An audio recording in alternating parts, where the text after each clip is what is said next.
قرآن مجید نے کہا ہے اگر خسارے سے بچنا چاہتے ہو تو 4 کام کرو، ورنہ تمہاری زندگی روز بروز نقصان میں جا رہی ہے، خسارے میں جا رہے ہو، اصل مال بھی ضائع ہو رہا ہے۔ یہ 4 باتیں اگر تم اپنے اندر پیدا کرنے میں کامیاب ہو گئے تو تم خسارے سے بچ گئے۔ کون کون سی؟ الا الذین آمنوا، ایمان لاؤ، پختہ ایمان، یقین کامل کی دولت، یؤمنون بالغیب، غیب پر ایمان، طاقتور قسم کا ایمان، ایسا ایمان کہ جو انسان کو اتنا پختہ کر دے کہ اس کے لیے نیکی کے راستے پہ چلنا آسان ہو جائے اور بدی سے خود بخود اس کی طبیعت چاٹ ہونے لگے۔ پختہ ایمان ہو، مضبوط، وعاملوا الصالحات، اور پختہ ایمان کے بعد پھر اعمال صالحہ سے اپنے آپ کو آراستہ کرو۔ تمہاری زبان سچ بولے، تمہاری آنکھیں شرم و حیا والی ہوں، تمہارا وجود جب بھی قبول کرے رزق حلال ہی کو قبول کرے، سوچیں ستھری ہوں، نظریات پاکیزہ ہوں، طبیعت خیر خائی والی ہو، کسی کے لیے اچھے جذبات رکھتے ہو، تمہارا وجود نفع بخش ہو، ہمیشہ کسی کا بھلا کرنے کی خواہش طبیعت میں مچلتی رہتی ہو۔ اعمال صالحہ سے اپنے آپ کو آراستہ کرو، صوم و صلات کی پابندی ہو، نماز کا خیال ہو، نماز کے قیام کا خیال ہو، ظاہری باطنی آداب کے ساتھ اللہ کے حضور عبادت کے لیے حاضر ہونا تمہارا جذبہ ہو۔ ایمان اور اعمال صالحہ، یہ 2 خوبیاں، وتواصوا بالحق، پھر ایک دوسرے کو نا حق کی تاکید بھی کرو، نیرا بیٹھ نہیں جانا نیک اعمال کر کے۔ حق نے کی ہیں تیرے ذمے دوہری ذمہ داریاں، خود تڑپنا بھی ہے، اوروں کو تڑپانا بھی ہے۔ نیرا تو نے خود ہی نہیں تڑپنا، تیری ذمہ داری یہ ہے کہ کسی اور کو بھی تو تڑپائے۔ وتواصوا بالحق، تاکید حق کرنی۔ ہمارے اندر نا ایک بہت بڑا مسئلہ ہے، 2 حکم ہے شریعت کے، ایک ہے امر بالمعروف، ایک ہے نہی عن المنکر، نیکی کا حکم دینا اور برائی سے منع کرنا۔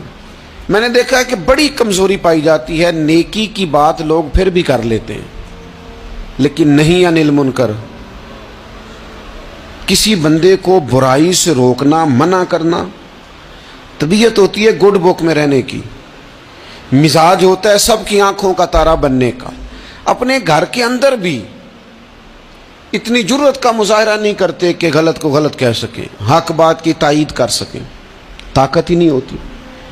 ایسی عجیب سیاست سکھا دی گئی ہے کہ ہر شخص ایک عجیب رنگ میں اپنی زندگی بتانا چاہتا ہے۔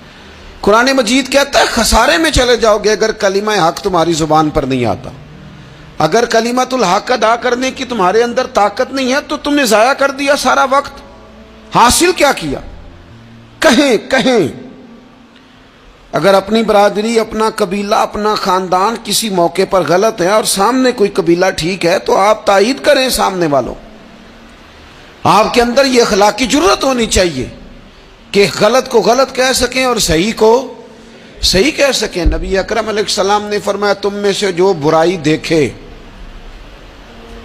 وہ چاہیے اسے کہ وہ ہاتھ سے بدل دے، مظاہرہ کرے جرت کا کہ میں نہیں ہونے دوں گا، اور فرمایا اتنی طاقت نہ ہو تو زبان سے ہی کہہ دے، اعلان کرے برائی کے خلاف، اور فرمایا یہ بھی نہ کر سکے تو دل میں ہی برا جان لے، ذالک اضعف الایمان، یہ کمزور ایمان کی علامت ہے۔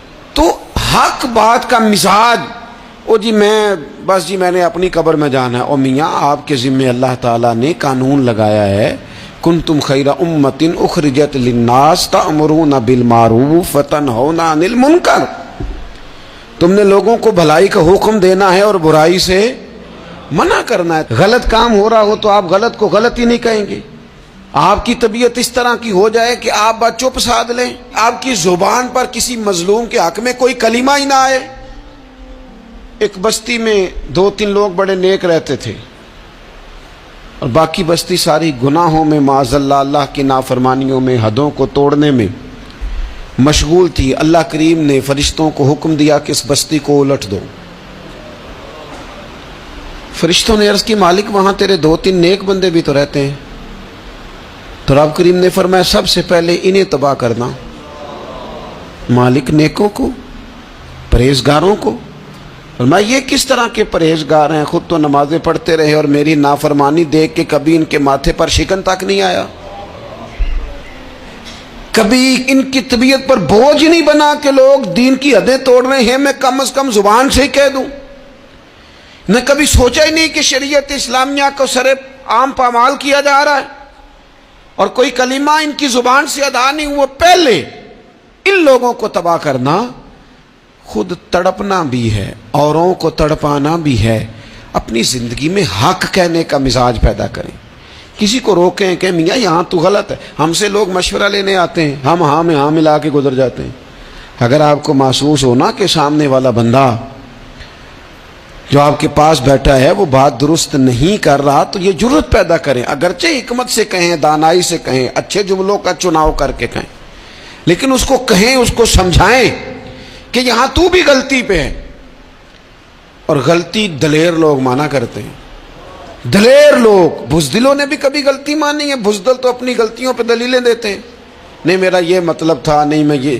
بزدل ساری زندگی کہتے ہیں میں ناکام ہوا فلانے کی وجہ سے، میں پیچھے رہ گیا فلانے کی وجہ سے۔ او خدا کے بندے تو بزدل ہے، اس لیے تو نہیں، اگر تو طاقتور ہوتا تو کم از کم اپنی غلطی تو اپنے کھاتے میں ڈالتا، تو اپنی غلطیاں بھی کسی کے کھاتے میں ڈال رہا ہے، یہ بزدلی ہے۔ تو فرمایا ایمان لائیں، اچھے اعمال کریں اور حق بات کی تاکید کریں۔ اچھا جب حق بات کی بات کریں گے تو یہ ہو نہیں سکتا پھر تکلیف نہ آئے، پھر مخالفت نہ ہو، پھر ساری دنیا ٹھیک ہے، یہ ممکن نہیں ہوتا۔ اب مشکل آئے گی تو فوراً کہا وَتَوَاصَوْا بِالصَّبْرِ، ایک دوسرے کو صبر کی وصیت کریں۔ مشکل تو آئے گی، جب آپ حق بات کہیں گے تو کچھ لوگوں کے مفادات پر چوٹ بھی لگے گی، کچھ لوگ مخالفت بھی کریں گے۔ آپ کی زندگی اگر صبر و تحمل والی ہے تو آپ کوئی کام کر جائیں گے، آپ کوئی مشن اس کی تکمیل کر دیں گے اگر مزاج میں صبر ہے، اور اگر صبر نہیں ہے، ٹھہراؤ نہیں ہے، چند قدم نہیں چل سکتے، تھوڑی دیر بھی آپ آگے کی طرف نہیں بڑھ سکتے اگر صبر نہیں۔ ایک تو یہ ہے نا کہ میرا کمپنی میں گزارا نہیں ہوتا، ایک تو یہ ہے نا کہ میرا دوستوں میں گزارا نہیں ہوتا، اور ایک تو یہ ہے نا میرا دفتر میں صبر نہ ہو، ذمہ داری سے کہہ رہا ہوں، صبر نہ ہو تو ماں باپ سے بھی گزارا نہیں ہوتا۔ میں ذمہ داری سے کہنے لگا ہوں صبر نہ ہو تو بیوی بچوں کے ساتھ بھی گزارا نہیں ہوتا۔ آپ کو صبر کرنا ہے۔ مجھے بتائیے چھوٹا بچہ ہے آپ کا، وہ چھوٹا ہے، اسے پتہ نہیں ہے، وہ کچھ ایسے کام بھی کرتا ہے جو غصے والے ہیں۔